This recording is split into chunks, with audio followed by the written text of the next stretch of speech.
কথার উত্তর দেব। গণতান্ত্রিক অধিকার সবার আছে। আমি কোনটা মিথ্যে আর সত্য বলবো, আপনার কাছ থেকে জ্ঞান নেব না। আমি আপনাদের প্রথমেই বলি যে আমি, sir, on behalf of West Bengal people, a model bill and historic bill, the Aparajita Women and Child West Bengal Criminal Laws Amendment Bill 2024 কে সম্পূর্ণভাবে সমর্থন জানাতে আপনার অনুমতিতে আমি এখানে সমর্থনে কয়েকটি কথা বলতে এসেছি। আমি অপোজিশন লিডার যেগুলো বলেছেন, পয়েন্ট রেজ করেছেন, আমি প্রত্যেকটার উত্তর দেব। তার জন্য ধৈর্য ধরে আপনাকে শুনতে হবে। আমি প্রথমেই বলি, মাননীয় অধ্যক্ষ, সকল মাননীয় সদস্যরা, এই সভার এবং বাইরেও যারা আছেন, জানতে পাচ্ছেন, শুনতে পাচ্ছেন, প্রেস মিডিয়া সহ, তারা আমার বিরোধিতা করলেও আমি কিন্তু তাদের বিরোধী নই। আমি তাদের সকলকে, অ্যাসেম্বলির সব স্টাফেদের সকলকে, সেক্রেটারি জেনারেলের থ্রুতে, অ্যাডমিনিস্ট্রেশনের যারা আছে, প্রশাসনের যারা আছে, সকল ভাই বোনেদের আমি ধন্যবাদ জানিয়ে আমি বলবো, মেয়েদের অধিকার রক্ষার লড়াইয়ে আমি যখন দিনটা ঠিক করেছিলাম স্যার, আমি তখন নিজেও এটা আমার নলেজে ছিল না, কিন্তু হিস্ট্রি রিপিটস ইটসেলফ, একটা কথা আছে, ইতিহাসের পুনরাবৃত্তি হয়।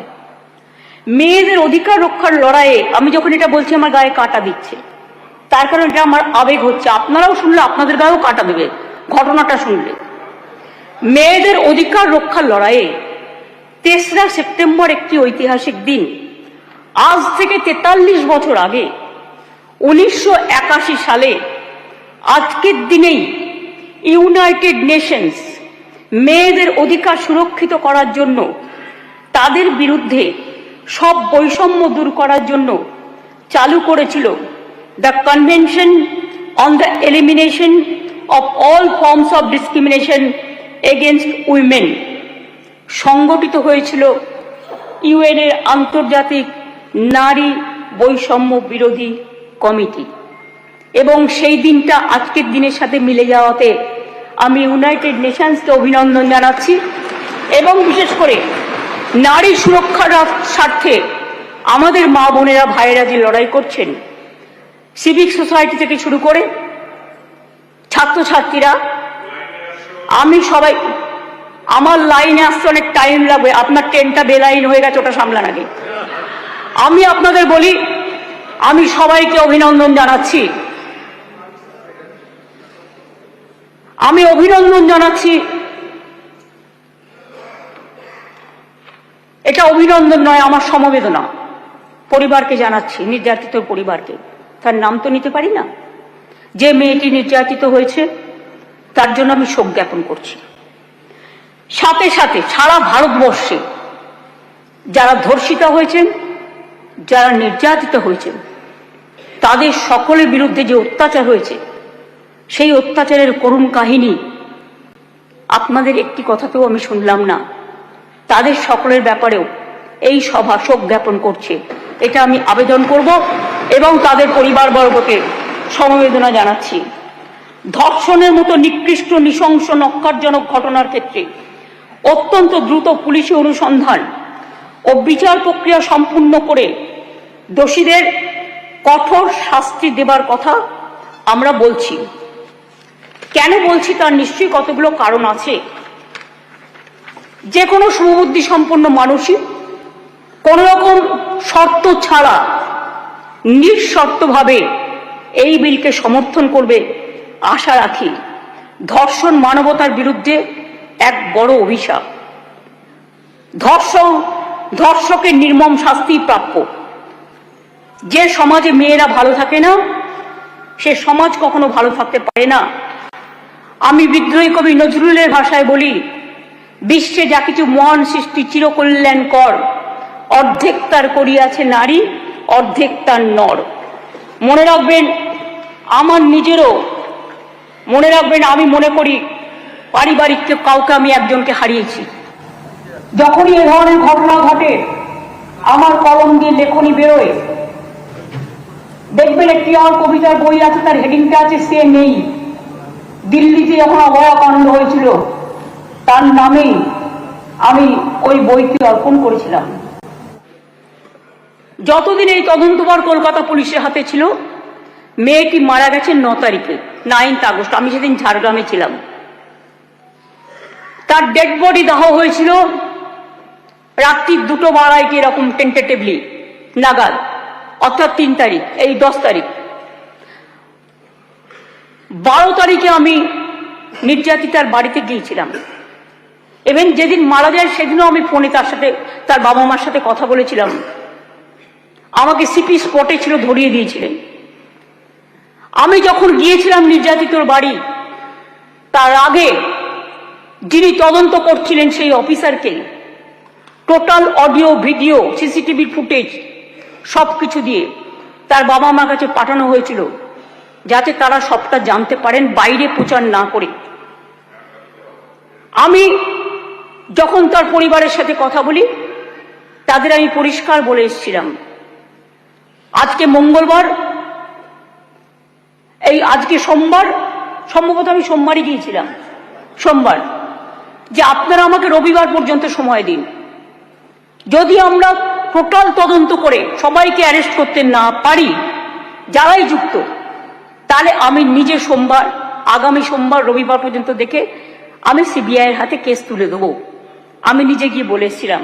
তারা বলেছিলেন ঠিক আছে।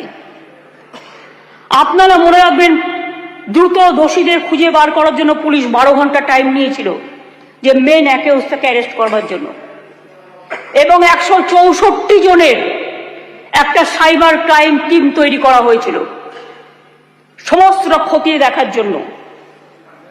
আমরা পুলিশকে বলেছিলাম ফাস্ট ট্র্যাক আদালতে গিয়ে ফাঁসির আবেদন জানাতে, এবং সময়ও বেঁধে দিয়েছিলাম। কিন্তু মঙ্গলবার দিন সিবিআই হয়ে যায় কোর্টের অর্ডারে। ঠিক আছে, আমার কোনো তাতে প্রবলেম নেই, আমাদের কারোরই থাকার কথা নয়। আমরাও এখন we want justice from CBI. বিচার চাই, বিচার চাই, তো বিচারের শাস্তি দিক সিবিআই, ফাঁসি দিক সিবিআই, এটা আমরা চাই। আমি প্রথম থেকেই বলি, আমরা কিন্তু ফাঁসি চেয়েছি প্রথম থেকে। কেন চেয়েছি? আজকে যারা, আমি আইনের কথায় পরে আসছি, বিরোধী দলনেতা কতকগুলো কথা বললেন, রুলসে পরিণত করার দায়িত্ব কার্যকর হবে কি? গভর্নরকে, মাননীয় গভর্নরকে বলুন এটাকে সই করে দিতে বিলটা, তারপরে যদি কার্যকর না হয় তার দায়িত্ব আমাদের, তার দায়িত্ব আমাদের। আমি আবার বলি, উই ওয়ান্ট রেজাল্ট অলসো। আপনারা যেটা বলেছেন গভর্নমেন্ট ফাস্ট ট্র্যাক কোর্ট করেনি, আপনার বক্তব্যে বিরোধী দলনেতা বলেছেন। আমি মনে করি আপনার কথার উত্তরে আমার এটুকু বলার অধিকার আছে। এক সেকেন্ড, কারণ আমি সবই নিয়ে এসেছি সাথে, শুধু একটু অথেন্টিকেশনের জন্য কাগজগুলো আপনাদের অথেন্টিক ভাবে আমি বলবো। গভর্নমেন্টের মনে করি আপনার কথার উত্তরে দেশের মধ্যে ছোট রাজ্য মিলিয়ে আমাদের সংখ্যা তৃতীয়, এটা পার্লামেন্টের কোয়েশ্চেনে, লোকসভার কোয়েশ্চেনে দেখে নেবেন। আপনাদের অথেন্টিক ভাবেই আমি বলবো। গভর্নমেন্টের মনে রাখবেন, report on fast track court, দেশের মধ্যে ছোট রাজ্য মিলিয়ে আমাদের সংখ্যা তৃতীয়, এটা পার্লামেন্টের কোয়েশ্চেনে, লোকসভার কোয়েশ্চেনে দেখে নেবেন। আমি আপনাদের বলি, 1913 সালে আমাদের যে 88টা ফাস্ট ট্র্যাক কোর্ট ছিল, তার টাকা কেন্দ্রীয় সরকার বহন করতেন, সেই টাকা দেয়া বন্ধ করে দিয়েছেন 2013 সাল থেকে। তা সত্ত্বেও আমাদের রাজ্যে বর্তমানে 88টি ফাস্ট ট্র্যাক কোর্ট আছে। মহিলাদের জন্য 52টি ডেজিগনেটেড কোর্ট আছে যাতে মহিলাদের বিরুদ্ধে সংগঠিত অপরাধের মামলাগুলোর দ্রুত বিচার হয়। এই কোর্টগুলো এখনো পর্যন্ত মোট 3,92,620টি কেস দায়ের করা হয়েছে। তার মধ্যে 3,11,479টি কেসের ডিসপোজাল এর মধ্যেই হয়ে গেছে। মহিলা সংক্রান্ত 7,000 কেস কোর্টে পেন্ডিং আছে, আমাদের কাছে পেন্ডিং নেই। এটা হলো ফাস্ট ট্র্যাক কোর্টের ব্যাপার বলি। এবার আপনারা বললেন কামদুনি কেসে আমরা নাকি পিপি চেঞ্জ করেছি। পিপি চেঞ্জ অনেক সময় তার ট্রান্সফারের ব্যাপার আছে, প্রমোশনের ব্যাপার আছে, হাইকোর্ট তাকে এখন হাইকোর্ট থেকে পারমিশন নিতে হয়, এসব ব্যাপার আছে। আমি টেকনিক্যালিটিসের মধ্যে ঢুকছি না। কিন্তু আমরা কি করেছিলাম, ইনসিডেন্ট ঘটেছিল 7 June 2013। Chargesheet submitted by CID within 3 weeks 28 June 2013। Supplementary chargesheet দেওয়া হয়েছিল 10 জুলাই 2013।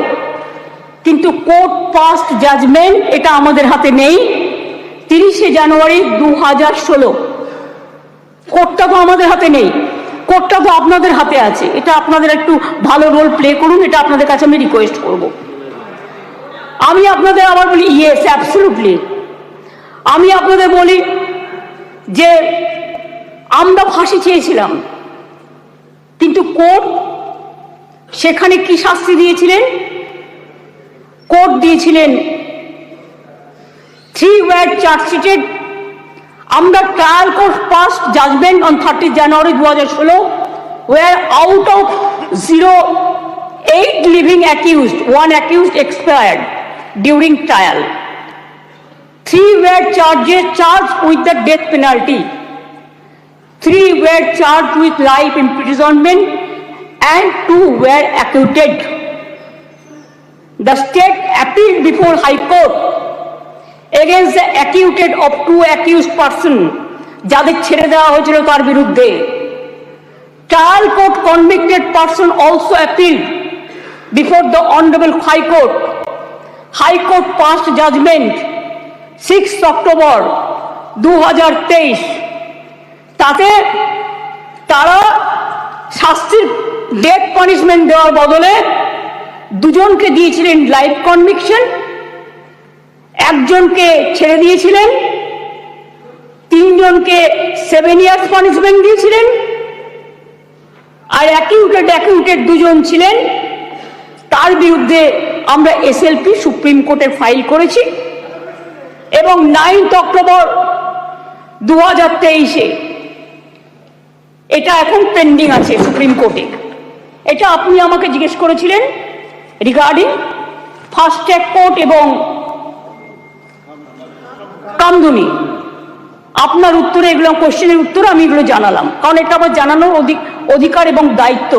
কারণ আমি মনে করি অপোজিশনেরও একটা দায়বদ্ধতা আছে সরকারকে তার কোশ্চেনের উত্তর দেওয়া। 3, আপনারা অনেক কথা বলতে বলতে হঠাৎ বলে ফেললেন ট্রেনেও রেপ হয়েছে। ট্রেনটা কার দায়িত্বে? রাজ্য সরকারের। ট্রেনের ভেতরটা রক্ষা করার দায়িত্ব আরপিএফ এর। Please realise, Railway Protection Force. এটা রেলকেও দেখতে হবে, ঘটনাগুলো ঠিক নয়। মনে করুন আমি এবার আপনারা কিছু প্রেসিডেন্ট দিয়েছেন, দিতেই পারেন, কিন্তু আমি কোনো কাগজ দিচ্ছি না। তার কারণ খবরে কাগজ দিচ্ছি না, কারণ এগুলো নিজেদের তৈরি করা রিপোর্টও হতে পারে। আমি স্পিকার সাহেবকে বলবো ক্রস চেক করুন all of the fake news, maximum cross check করে আপনি যদি দেখেন correct information, I don't have any problem.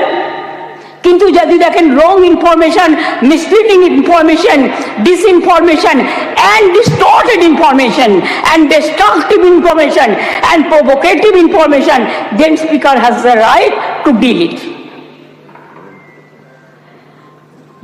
মনে আছে আপনাদের? কেউ তো একবারও স্বীকার করলেন না উন্নাওয়ের কথা।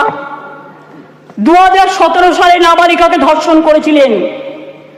আমি একজন বিধায়ক বলবো বিজেপি, কিন্তু আপনি বলতে বললেন আমি কিন্তু আপনার পার্টির নাম বলতাম না, সরি, এটা আপনি আমাকে বাধ্য করলেন বলতে। কারণ তিনি এখানে প্রেজেন্ট নেই তো বলে নামটা বললাম না, নামটা আমার কাছে আছে। আমি অ্যাসেম্বলি পার্লামেন্টের আমি সিস্টেমটা জানি।